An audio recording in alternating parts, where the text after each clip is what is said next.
Hello students, in this video I will show you how to do story sums on division using proper statement. You can see this is worksheet 1 from your workbook.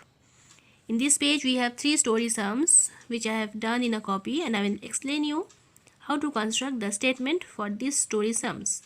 Let us read question number 1 first. The story says, Sumit has 14 apples. He wants to distribute the apples between his 2 children equally. How many apples will each child get? Now notice here student, this word distribute between 2 children equally. These are some keywords which indicate that this story sum will be solved through the process of division.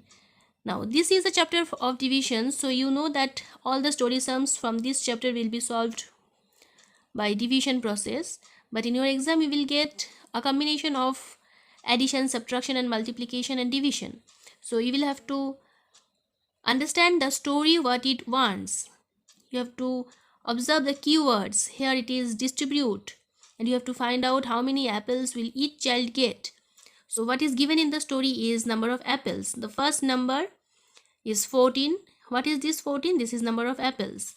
The next number in the story is 2, and this 2 is number of children. So this is what we have to write here.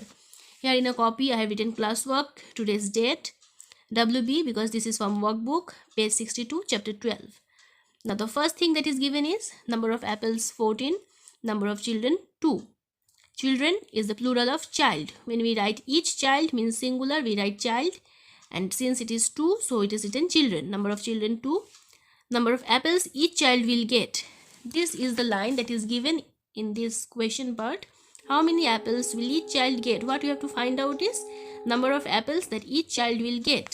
So here this line is written. In the third line we have written the statement in this way. Number of apples each child will get, 14 divided by 2. And 14 divided by 2 is very simple. By this time you all have learned that we have to read the table of 2 and find out that where in table of 2 we get 14. So 2 sevens are 14. That is why the answer is written 7.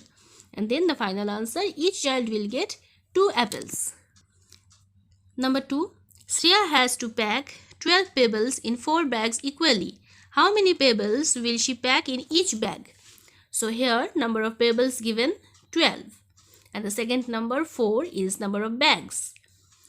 Now how many pebbles will she pack in each bag? We have to find out. Okay. So this first number is number of pebbles. It is written here. Number of pebbles 12.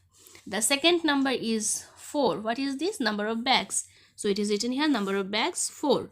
And then what we have to find out is how many pebbles will she pack in each bag. It is written here number of pebbles in each bag, 12 divided by 4.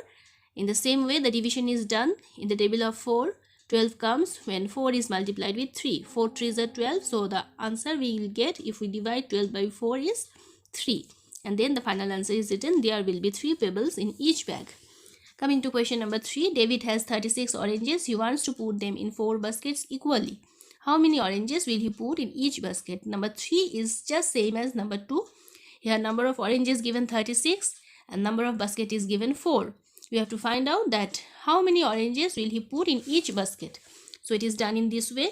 Number of oranges 36, number of baskets 4, and number of oranges in each basket 36 divided by 4, we got 9, because in the table of 4 we have seen that 4 9s are 36. And then the final answer, there are 9 oranges in each basket. So hope you all have understood that how to construct the statement of story sums. And once again I am telling you children, for story sum proper statement is very much important. The numbers that you are working with, you will have to mention that what are these numbers. And the operation that you are doing to derive your answer, this also you have to show that you are doing division. This operation you have to show this. Simply writing the answer will not give you full marks. So hope this video will be helpful. We will learn some more clues in our next videos. Thank you students.